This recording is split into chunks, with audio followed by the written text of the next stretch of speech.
안녕하세요. 문의 문법입니다. 오늘 여러분과 함께 공부할 내용은요, 바로 상대 높임법입니다. 우리가 주체 높임법, 객체 높임법, 그리고 마지막에 이제 상대 높임법을 배우는데요.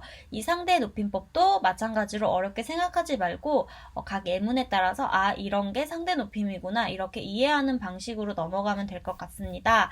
자, 높임 표현은 화자가 어떤 대상에 대해서 그 높고 낮은 정도로 언어적으로 나타낸 것이라고 배웠는데요. 이 상대 높임법은 말을 듣는 그 상대, 그러니까 곧 청자를 높이거나 낮추는 겁니다. 그래서 내가 나보다 나이나 지위가 높은 사람한테는 당연히 예의를 다 갖춰서 얘기를 해야겠죠. 그 다음에 나보다 나이가 어리거나 지위가 낮은 사람은 또 낮춤 표현을 써야겠죠. 그렇기 때문에 이 상대 높임법은 청자가 어떠한 사람이냐에 따라서 계속해서 달라지는 겁니다.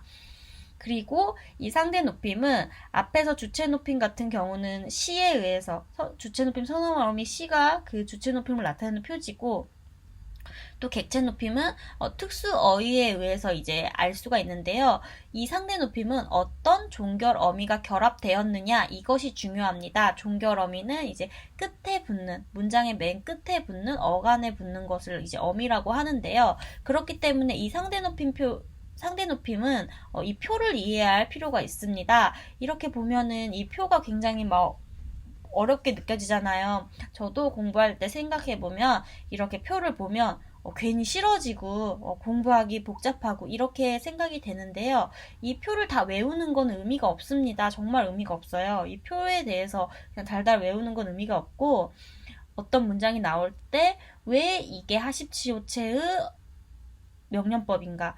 왜 이게 하오체인가? 왜 이게 하계체인가? 왜 이게 헤라체인가? 왜 이게 해요체인가? 해체인가를 이해만 하고 있다면 충분히 가능합니다. 그리고 평서법, 의문법, 명령법, 청유법, 감탄법은 우리가 이미 알고 있습니다. 뭔가를 그냥 서술하는 것을 평서, 그 다음에 뭔가에 대한 의문을 제기하거나 질문을 하는 것을 의문, 그 다음에 청자가 어떤 행위를 하기 요구하거나 바라는 것을 명령, 그 다음에 청유는 함께, 화자가 청자와 함께 무엇을 하려고 권유하는 걸 청유, 감탄은 그때의 그 느낌이나 감정에 대해서 나타내는 게 바로 감탄이죠. 그래서 평서법, 의문법, 명령법, 청유법, 감탄법은 이미 알고 있고요. 왜 이것들이 이렇게 격식체와 비격식체 이렇게 6가지로 나눠지는지에 대해서 문장을 통해서 이해만 하면 충분히 이 부분을 쉽게 공부할 수 있다고 생각합니다. 자, 그러면 이 표를 먼저 이해하기 위해서는요, 그 격식체와 비격식체가 어떻게 나눠지는지를 한번 볼게요. 격식이라는 것은 말 그대로 격식을 지킨다는 거예요. 공식적이고 청자와 다소 거리를 두고 예의를 갖추는 상황에서 쓰이는 것을 바로 격식체라고 하고요. 비는 아닐 비자입니다. 이런 격식이 아닐 때는 언제예요? 당연히 사적이고 청자와 가까운 상황에서 친밀감, 그러니까 친구 사이에서 많이 쓰이거나 그런 체를 이제 격식체, 비격식체 이렇게 나눈다고 생각을 하시면 됩니다. 자, 그럼 바로 예문을 통해서 확인해 볼게요. 엄마, 이리 와서 밥 먹어. 엄마, 이리 와서 밥 먹어라. 자, 엄마는 청자한테, 엄마는 청자인데 그 헤라체를 쓰지 못합니다. 왜냐하면 이때는 해체가 반말체이긴 하지만 헤라체보다 더 높은 등급을 나타내기 때문인데요.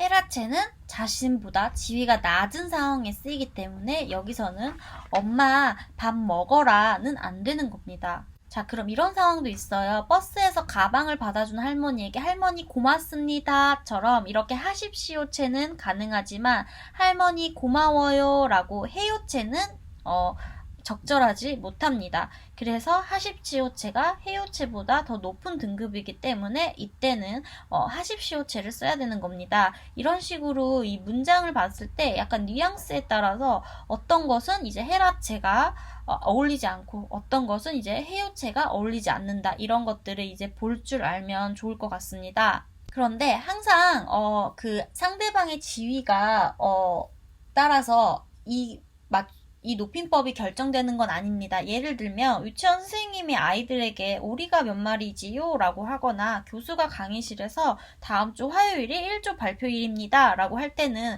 분명 유치원 선생님과 교수는 아이들과 그 학생들보다는 지위나 나이가 높지만 이때는 공식적인 상황이기 때문에 다수의 청자를 존중하는 의도를 반영을 해서 이럴 때는 뭐뭐 씁니다라는 이제 하십시오체를 쓰는 경우가 있습니다.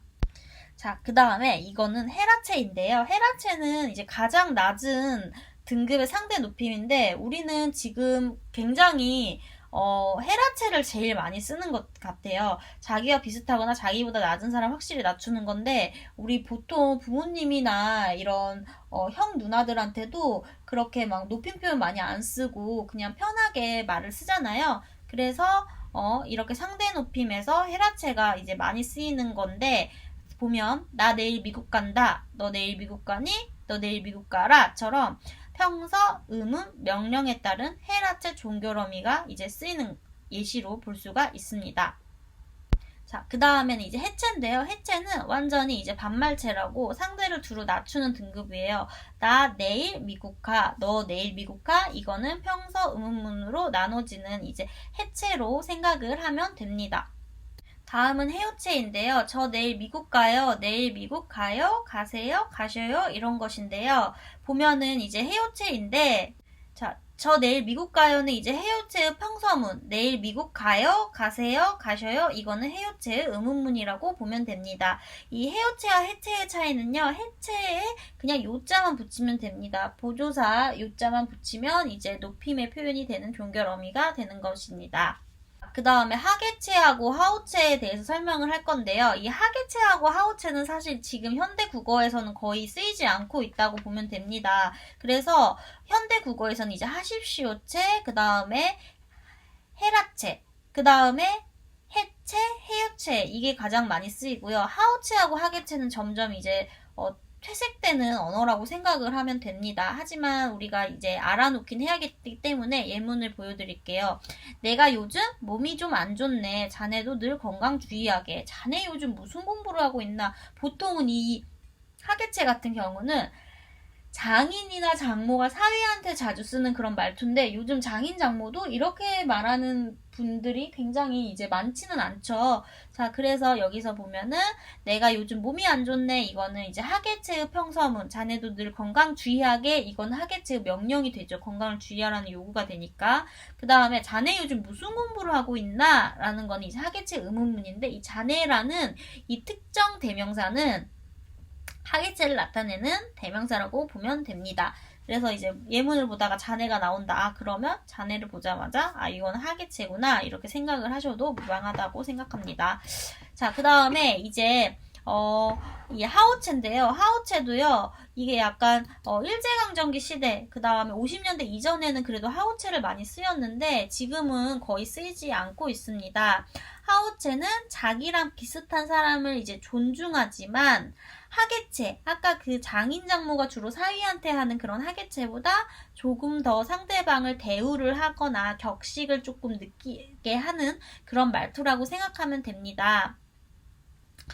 예전에는 친구들 사이에서도 서로 이제 하우체를 통해서 이제 높여주는 그런 말투를 많이 썼다고 해요. 자, 남편이 아내에게 나 오늘 회식이 있어. 먼저 자오. 우리가 노래 가사처럼 나오는 그런 하우체라고 생각을 하면 됩니다. 그 다음에 김형, 이리로 와 보 이런 것도 이제 명령이긴 하지만 굉장히 그 사람을 존중하는 그런 느낌이 들죠. 자, 그 다음에 이제 하우체 같은 경우도요, 완전히 사라졌다기보다는 가끔 이런 형태로 현대에 남아 있습니다. 자, 여기 예문을 보시면은 이제 이런 건 이제 일반적인 상황은 아니고요. 대중매체나 이제 온라인상에서 쓰는 그런 말투에서 이런 것들이 나타나는데 영화 자막을 이제 번역을 하다 보니까 트렁크를 열어봐도 돼요? 이런 식으로. 약간 뭔가 그런 배우들의 느낌을 살리기 위해서 그 다음에 시험 문제에서 많이 쓰이죠. 이것은 괄호 속에 알맞은 단어를 쌍음절로 쓰시오 이런 문제. 이런 거는 우리한테 익숙하고 그 다음에 온라인상에서 이거는 약간 재미로 하는 것 같아요. 오늘 황당한 일을 겪었소 라고 이런 식으로 하우체가 쓰이기도 합니다. 그 다음에 우리 하십시오체를 한번 더 볼게요. 청자를 가장 높이는 등급의 상대 높임인데 자기보다 상위자가 아닌 사람한테는 잘 쓰지 않습니다. 자, 예를 들면 이런 거죠. 습니다로 끝나는 거. 학교 다녀오겠습니다. 이거 선생님 차입니까? 선생님 이쪽으로 오십시오. 약간 군대식 말투라고도 말하는 것처럼 이렇게 평서, 의문, 명령문에 청자를 가장 높이는 방법으로 이제 상대 높임에서 하십시오체가 쓰입니다. 자, 그 다음에는요, 이게 불특정 다수의 청자, 그러니까 많은 사람들 앞에 쓰일 때는 또 이런 하십시오체를 쓰는 게 당연하죠. 여러분, 졸업은 새로운 시작입니다. 오늘은 오전에 흐린 후 오후에 비가 오겠습니다. 이렇게 많은 사람들을 대상으로 하는 이제 하십시오체가 쓰인다. 이렇게 정리를 하면은 될 것 같습니다. 지금 하나하나 표를 통해서 이제 설명하지 않고 이제 다양한 예시를 통해서 여러분들이 이제 격식체와 비격식체로 나눠지는 것을 배웠는데요. 이 하십시오체, 하오체, 하계체, 헤라체, 해요체, 해체 같은 경우는 예문 몇 개만 비교를 해봐도 금방 머릿속에 쏙쏙 들어올 거예요. 그래서 여기까지 이제 높임법을 정리를 하시고요. 항상 이제 높임법이 이제 끝났으니까 처음부터 주체 높임, 객체 높임, 상대 높임 복습하고 각각의 높임법이 어떻게 같고 어떻게 다른지 그다음에 어떤 의미에서 뭐가 중요한지도 같이 정리를 해 놓으시면 좋을 것 같습니다. 오늘 수업은 여기까지고요. 좋아요와 구독 눌러주세요. 다음 시간에 다시 만나요. 안녕.